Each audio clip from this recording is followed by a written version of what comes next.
So I want to talk a little bit about controlling chaos and designing action games.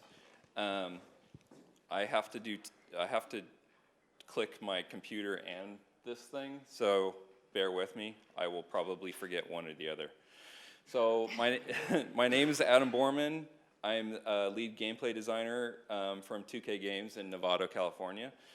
What I do as a gameplay designer is I manage all of the moment-to-moment gameplay, which includes the character, the camera, weapons, enemies, vehicles, anything that is the player's experience as they're running through the game. I've been in the game industry for 18 years now. I've shipped about 8 games or 10 games and then been involved in 5 or 6 more. Here's a handful of the things I've worked on. I brought a short clip of some of the games I've worked on in the last few years as a combat designer and AI designer. It's about a minute long and it'll give you a quick overview of my work. Can you play that video? Let me click to it. Not over. Only through you and others like you can humanity ever be free. Are you with us or against us? Do it better. Watch as Indy sends these troublemakers on a short trip they won't soon.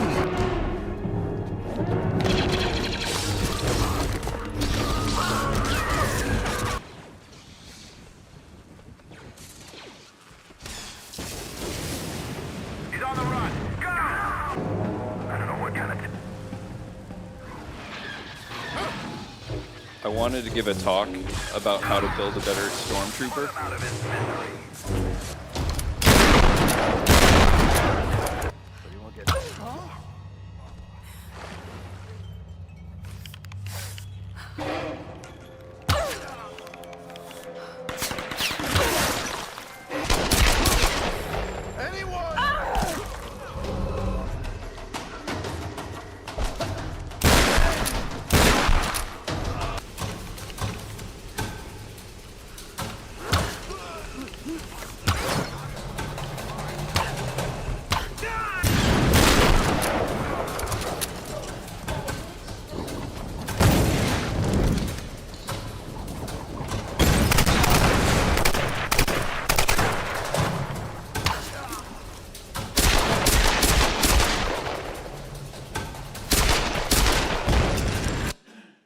You're dead.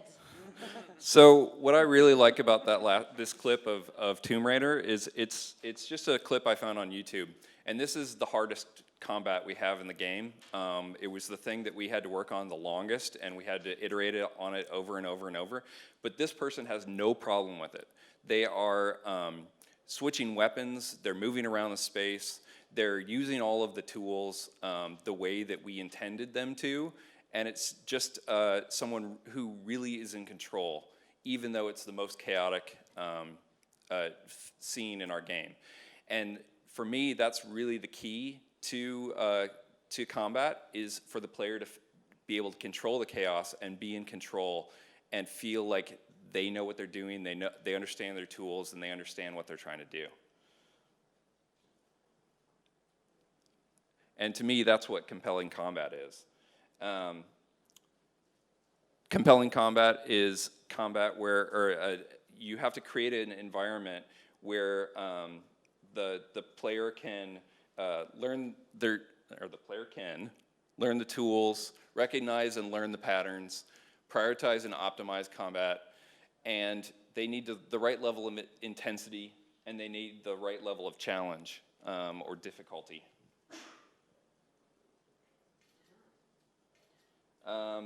First thing I want to talk about is the controls. There are a lot of conventions for controls in action games, so basing your controls on conventions established by other games like yours is a good place to start. But you need to think about what works best for the kind of game you're working on. For example, what actions do you want the player to do simultaneously? What are the actions that the player needs to be able to do while running? If you have a special player action like Gears of War's Roadie Run, what won't the player be able to do? In this example, the player can't move the camera anymore because they have to hold down the A button with their right thumb. So Epic was really clever with this, and they made you feel like you didn't want to control the camera. They gave you a really cool cinematic feel, and it felt really special. And so they kind of made it feel like you get a bonus for not being able to move the camera. In many games, including Tomb Raider, you can't switch weapons while running because the weapon swap is on the D-pad. So you have to move your thumb from the movement stick to the D-pad. So the player has to stop moving and move their thumb. And for some games, like Splinter Cell or something like that, this works because the player isn't asked to change weapons while navigating. In other games, like Tomb Raider, it can be a little bit awkward. In shooters, like Call of Duty, you have weapon swap on a face button, which allows the player to run and switch weapons at the same time. Similar to the roadie run, this kind of control scheme gives you a meaningful moment-to-moment gameplay choice by saying that it's faster to switch weapons to your pistol than reload the rifle you're using. So do you want to switch weapons, or do you want to reload? And that gives you a really interesting choice at all moments while you're playing the game. Part of what can create a chaotic feeling in your game is asking the player to do a lot of complicated things with the controller in quick succession while managing things that are happening on the screen. And the best way to detect these problems is through play testing and watching what players get tripped up on. And I'll keep coming back to play testing a lot because I think that that's one of the things that we did. I play tested with Tomb Raider almost weekly, and it was an incredible experience, and it's the most play testing I've ever done on a game, and I think it was super useful for us, and it really changed the way that I felt about playing a game. It really made the player's experience the forefront of what you're trying to do, and not how you as a developer are feeling about your game. There are a number of important decisions around the camera to make the combat feel less chaotic and give the player a better experience with your game. I'll talk a little bit about it, about how the camera feels and what the player can see. So the first thing is how the camera feels when you're moving around. It should be smooth while moving and not get caught up on walls or edges as the player moves it around. And your acceleration and how you translate how they move the stick into camera speed is super important. But I'll give you a few things to consider. Can the player track the enemies with the camera? Can they see what they need to see? Do you expect the player to track enemies over long distances while aiming, or is it just for fine control? Like in Uncharted, this example,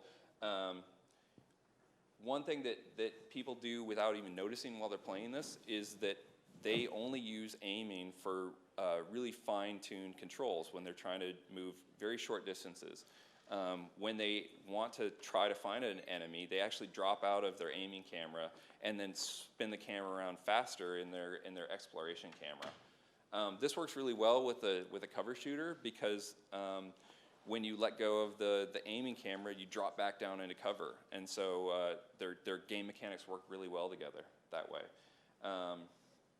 In Tomb Raider, we had a much faster camera, and because we didn't have that cover mechanic, so we wanted the player to be able to move around faster and be able to stay in aim mode all the time, almost as if they were playing a first-person game. The important thing about camera view is to think about is what is the kind of gameplay you support and where are the threats coming from. You always want to manage the amount of threat that's coming from off screen. So in Asteroids here, you need to know where all the threats are coming from, so they give you this awesome view that shows you where everything is. But Batman kind of gives you the same view because it's the same kind of gameplay. You need to be able to see where all of these threats are coming from. So it's almost the Asteroids view, but made slightly more modern with higher polys. In shooters, part of the gameplay is locating targets. So we give you a more limited view. But you also have to be careful when you're attacking the player from off camera. In Uncharted, you'll see that if the enemy is off camera, they barely can actually damage you. You have to look at them, and they'll shoot at you, but you have to look at them before they can actually start damaging you. The other thing we do with the aiming cameras is reinforce the weapon feel. So if it's a more precise weapon, we can bring the field of view in and move the camera a bit slower. With a less precise or lighter weapon, you can move the camera faster, which reinforces the feel that it's slightly harder to aim and less precise. So the last thing here, I'll just briefly talk about character. The biggest thing to remember with character is giving your player a lot of consistency and letting them trust the systems. You need to build the trust with the player so that they quickly understand how the character is going to behave and trust that they can take cover where they expect to, or if they're going to fall into a crevice, or if they're going to stop at the edge. Otherwise, the player is going to start getting nervous and frustrated and angry that they don't trust your controls. So as for weapons, all of the weapons in your game should fill a role.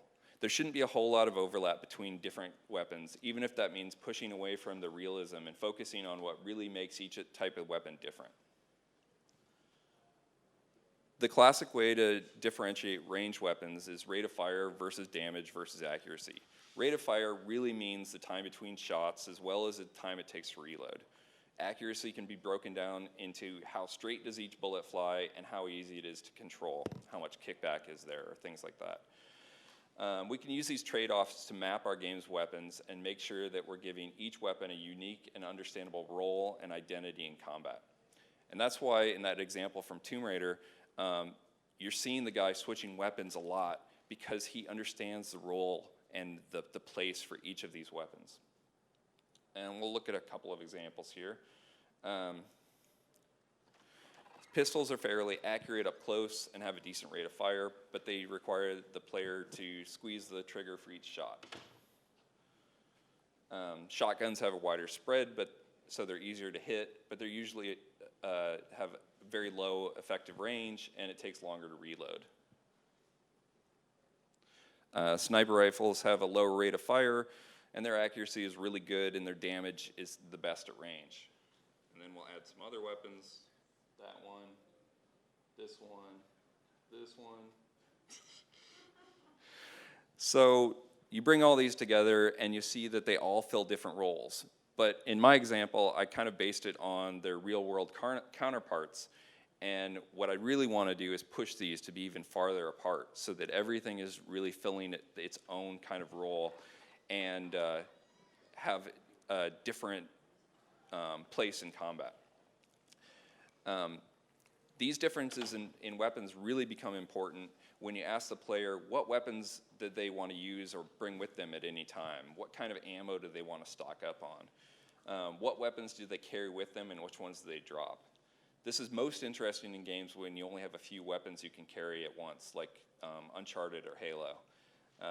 These really make the player make meaningful and interesting decisions about how they like to play or how they expect or what they expect the level to have in it as they go forward. What kind of situations they expect to find themselves in. The next thing I want to talk about is recognizing and learning patterns. And the player really needs to be able to recognize and learn patterns, both in enemy behavior as well as the things that are available in the levels and encounters. With this knowledge, the player can attempt to predict what's going to happen next and start playing intentionally, making plans about what they think and hope will happen from their actions. We have a number of tools that game designers use to train the player to see the patterns in the game. Signs, feedback, and enemy archetypes are three of those major tools. Signs are signals to the player that a specific action is available or an enemy is special or different. This includes specific visual language or UI or mechanics to let the player know that they need to perform a specific action. Some signs are obvious, like the UI telling that Batman it's time to block, dodge, or counter. Others are more contextualized with real-world knowledge, like this example where with a wooden shield, you expect it to be breakable. With a metal shield, you expect it to be unbreakable. That's all it is. In this example from Tomb Raider, it's something that we have to teach the player. Every time you see these white ropes wrapped around something, it means you can use that rope arrow, or the rope arrow on it. But this means that every time you see that white rope, you need to have that same visual language. You have to have that same response. So if you had an enemy with a weapon or shield that was wrapped in white rope, you'd be able to use the rope arrow against it. To be consistent with the signs mean that every time you see it, it needs to be something that you can interact with the rope arrow. If you break this rule, you're making the player mistrust your systems. I had to use this example because this was an early version of this character, and they made the toy out of it, but we actually took the white rope off for the actual game, so he doesn't look like this in the real game. Another good example is the ever-present exploding barrel. The player knows that every time they see a barrel of a certain type, they can shoot it and get an explosion that will take a few enemies with it. But you always want to be consistent with this. If you have barrels that explode and barrels that don't, they need to be clearly different so that so the player knows which ones to shoot and which ones not to. If you can make the exploding barrels pop out of the background and make the non-exploding barrels blend in, you'll have a better experience because the player needs to be able to quickly scan the environment and see which things that they can interact with and understand the tools they have. Another good source of signs is enemy barks. The clear signs are things like, I see him, or throwing a grenade, but you can also be subtle with these as well, like, give me a minute here. We don't know what he's doing, we just know he's not going to be doing anything in the next minute.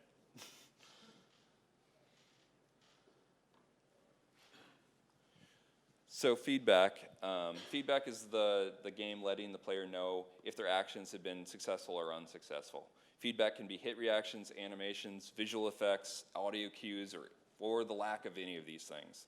The simplest version of feedback is games that put giant text on the screen saying things like successful or blocked, or show a damage amount in text.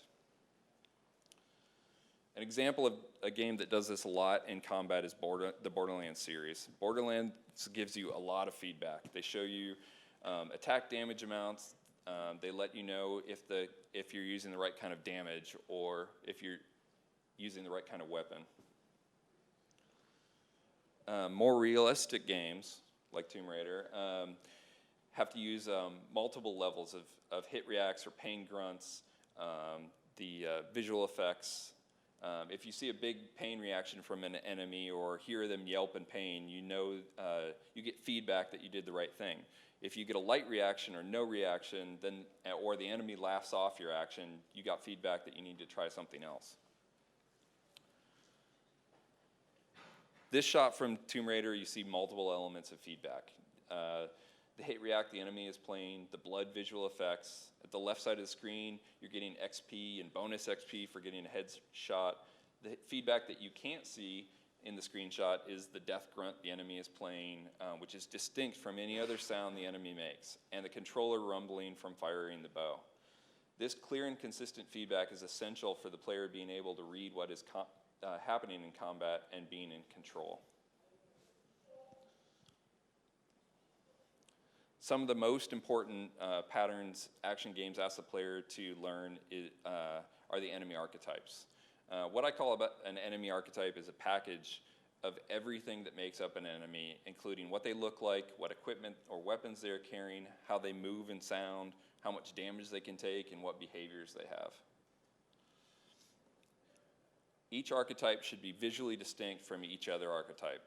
The characters in the same archetype but different factions should share key visuals, but it should be really easy for the player to understand when they look across the room who's which archetype. A good example of this is the Batman Arkham games. You can easily pick out the enemy type and faction in each group, whether it's the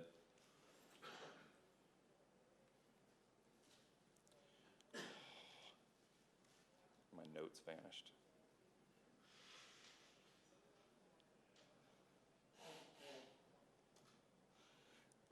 Harley Quinn's gang, or Two-Face's men, they all have consistent visuals for each character type, and they let you know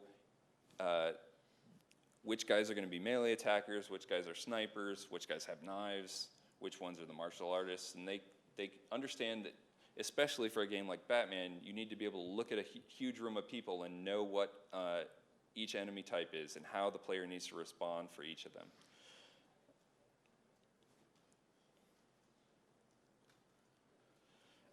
Characters with minor differences or just color differences or things like that are not going to be able to be seen as well from a distance.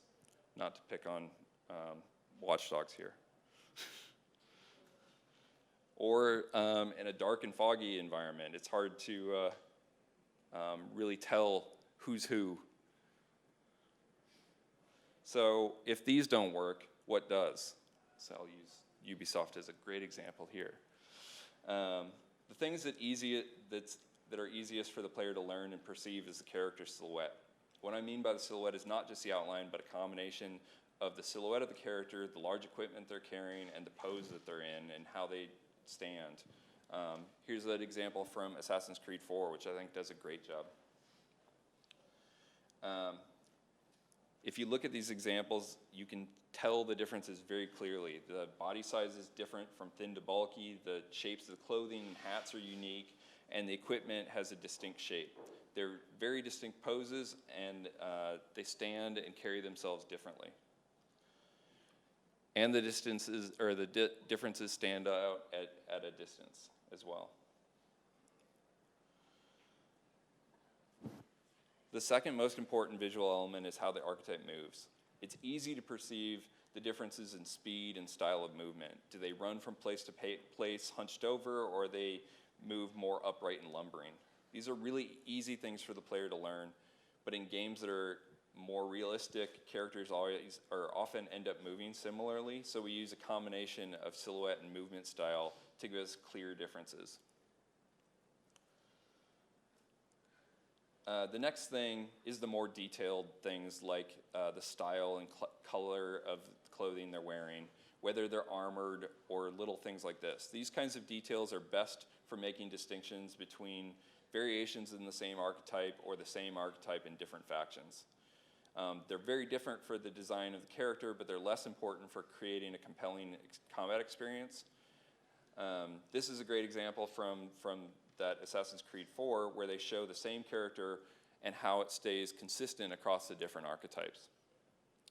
They all have the same weapon, they stand kind of the same, they have the same shape, but the color or clothing and coloration difference separates the different factions cleanly. The next thing that's important for the archetype is enemy behavior. And it's important that each enemy in an archetype always generally behave consistently, because you don't want to have chaotic or unpredictable behavior. It's impossible for a player to learn, and it's impossible for the player to play intentionally or make choices about what's happening in a combat encounter. If you have predictable behaviors, the player can start understanding what they're doing and predict. So here's my apple. I'm going to abstract this to fruit. It can be anything, but in this case it's fruit. So here we have 3 apples, and based on this, we have no idea what an apple's going to do when we see it. We're just afraid. They can go anywhere. We cannot predict what apples do. So in this example, apples always do the same thing. I start learning, okay, I know what an apple's going to do when I see an apple. After that, we can add a different fruit, this time bananas. But the bananas always have to be consistent too. But we've given the player time to learn the apple, and then we introduce the banana. And then we can add another fruit. But the apple's still working the same, the banana's still working the same, and now pears do a totally different thing. But we understand what apples and bananas do, so it's okay that the pear is doing something different.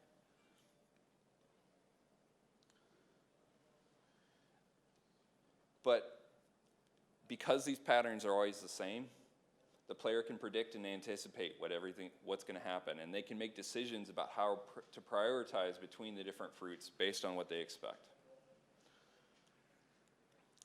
Enemies are not there to be smart or unpredictable. Enemies are there to challenge specific player skills. One thing you can do when you're designing an archetype is think, what player skill or ability am I trying to test with this archetype? For example, snipers are challenging the player's ability to stay hidden and find enemies at range. And they often are challenging the player's ability to hit an enemy at range before they can hit you.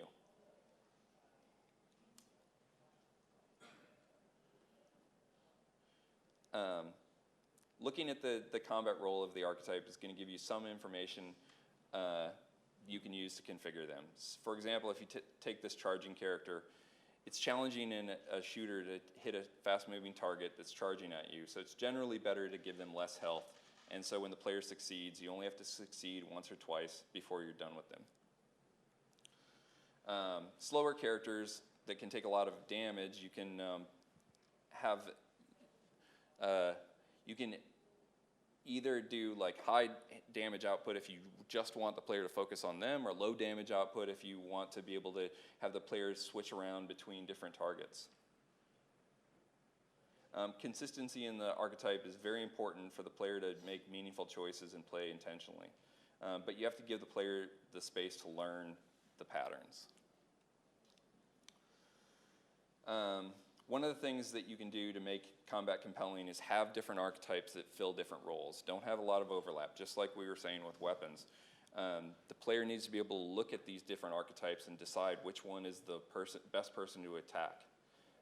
So giving them different roles and having them not give you an obvious choice of who the best person to attack is really a strong way to make combat more interesting. I'll use Tomb Raider to illustrate this. We had the archers who steadily attacked you and hit you from range. We had the melee guys who charged you, and we had the grenadiers who would throw Molotovs at you. So you could attack the melee guy when he was at range, or wait for him to get close when he was more dangerous. You could attack the archers who were steadily hitting you, or you could attack the grenadiers who were occasionally taking space away from you. None of them were clearly the right person to attack at any time until we introduced the machine gunner, and he was always the one to attack first because he did the most damage. But you have to give the players space to make choices. You have to give, you don't want to have the melee guy appear right in the player's face if you want them to make choices about what they're doing.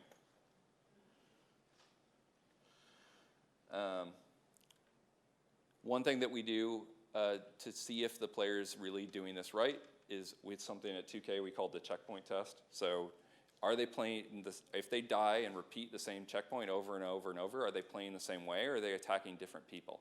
Are they trying different strategies? If they feel like nothing that they do has an effect, then you failed the checkpoint test. If they feel like they can try different things and they have their actions have an outcome and change the way that the game plays out, then the checkpoint test has been a success. I'm already 5 minutes over. I'm going to just keep talking. So I want to talk quickly about what the difference between intensity and difficulty is. They're related, but they're slightly different. Difficulty is the amount of challenge you're putting into a skill test, and intensity is the amount of pressure the player is feeling from that skill test. How many distracting elements are there, things like that. Here's an example of intensity from actually both of them. So here's an example from The Force Unleashed. You have 20 different stormtroopers attacking you. It feels very intense because the player has so many things to track, but it's actually really easy. It's not difficult at all because we've controlled how many stormtroopers can hit you at once, and the ones that do get in, the player automatically blocks for you. So it's actually really easy, but it feels intense because you're being attacked by so many things at once. What's cool about this, in this case, is that it makes the player feel like he's overcoming overwhelming odds. In this scene from Uncharted, you're fighting this helicopter gunship, and if you just stand still, it takes the gunship a minute to kill you. And so it's not a difficult thing. But you're jumping from place to place, and it feels super intense. And what you realize from this scene is that it's really a super intense jumping puzzle while you're being shot at. It's not actually a combat encounter at all. We had a similar thing in Force Unleashed 2, which wasn't as successful. I got the Guybrush screenshot, Guybrush in Force Unleashed 2. But the difference here is that we made both the thing that the player was doing with the train, the navigation was super difficult, and the combat was super difficult, so it wasn't as successful. We would have been much better off, like in our last boss fight with this gunship, where you focus on either the navigation or the combat. So I'll quickly talk about difficulty and challenge. The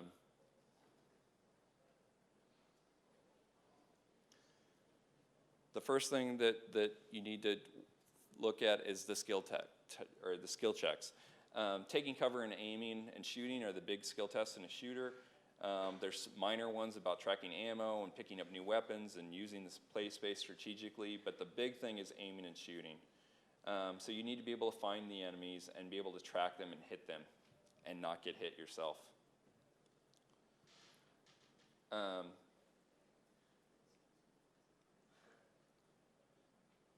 There's always risk involved when you're aiming in a shooter, because to aim in these games, you also have to expose yourself to taking damage, and that's a super interesting choice. Do I feel like I'm safe enough where I am to shoot? In this part, Lara is getting hit, so she was not safe enough.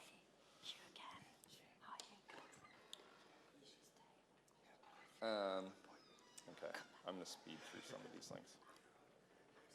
Yes. One of the things you need to think about is pacing out the new patterns you're introducing. You have to pay attention to what the player should know, what they are learning, what you're testing them on, and what you think that they've mastered. Once you've introduced and taught something, then you can introduce something new, but you need to give them the space to learn what you've just introduced. Don't overwhelm them with new things. Introduce a new archetype by themselves if you can, or in a controlled environment where they can pay attention to just that one thing.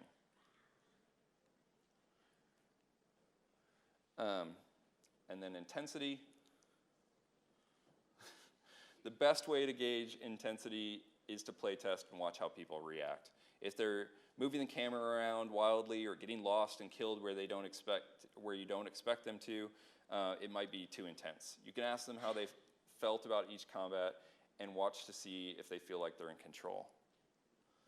There are things you can do to lower intensity, like you can lower the rate of fire but increase more damage, so the player will feel less intensity, but you'll still be doing the same amount of damage. And you can also control how many people can shoot at once. Or if a melee guy gets close, have your ranged characters stop attacking. So we've talked a little bit about the elements of combat today, the controls and the camera, giving the tools a role in combat, signs and feedback, archetypes and why they're important, and difficulty intensity. All of these elements contribute to the player to be able to feel in control of the game and stop combat from feeling chaotic and overwhelming. When the player understands the game and can relax and make educated choices, your combat has become compelling and you've controlled the chaos. If you want to know more about how we managed intensity and difficulty in Tomb Raider through sequencing combat and level design, there was a great article written by one of our combat level designers, Travis Hofstetter, and his blog's up on Gama Sutra. And that's it. Questions? Thank you very much, Adam. I think we've got a couple of minutes for questions, but before we get started, I have a good news. You want a rabbit? No, I'm joking. You can download the presentation on the website. So, who's up for a question? You. Thank you, Germany. Thank you, Games Industry. Do squat. No. Adam, it was very interesting to, especially to hear about, as you compared Batman with asteroids. So the perspective that the opponents are surrounding you and you have to know where they're coming from. How do you think VR will affect game design, especially with this functionality? Because you are in your perspective and you can't change it so easily. Yeah, I'm interested to play a shooter where I can look over my shoulder and not move my gun.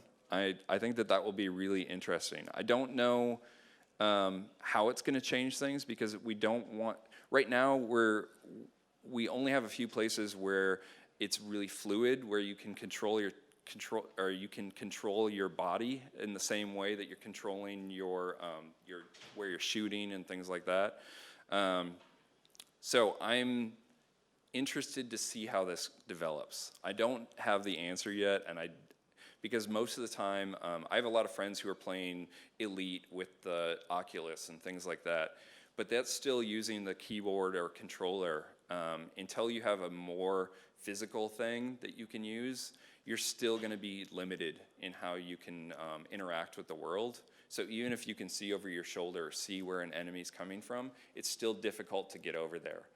Until we start having a better interface for moving your body around. Then another question.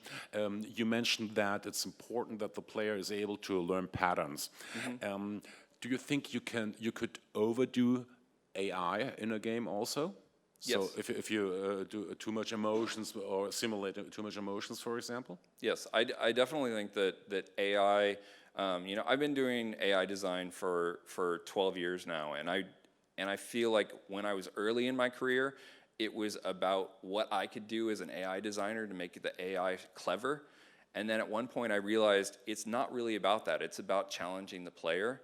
And so what you really are trying to do is be reactive and force the player to do certain things, testing the player for certain things. So the way to make AI feel smarter is by making them more reactive and less about having them do smart things. And I think that's, yeah. Thank you. Great question. Right. Oh, you're far away. I'm running. So what's your name again? My name is Mike. And I'm curious about kind of the focus grouping and play testing part of it. Like if you have a specific scenario that you're play testing, for 100 people, what percentage of the people sort of have to get it in order for the play test to be a success? It feels like every game I play has at least one level where at a certain point it's like I'm not getting it and I have to put my mind into I have to start thinking about, all right, what does the game designer want me to do here rather than, oh, I'm just in the game. Right.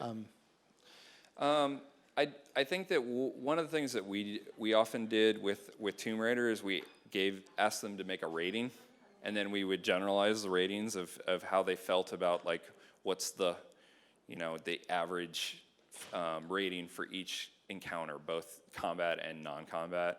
But when we saw people struggling to just get through some of these scenes, like the scene I showed the video of, a lot of people struggled to just get through that. And some people, it would take 20 minutes to get through it. And that person got through it in 2 minutes. So I think it's more about watching them and seeing how they react with it and how they play. So I don't, yeah, it's So not. does there have to be a majority rule that sort of hits with a certain number of playtest Yeah. participants? Yeah, I think that we want to get over a certain average like score for each of these things. That's kind of how we did it. Gotcha. Okay. Thank you very much, guys.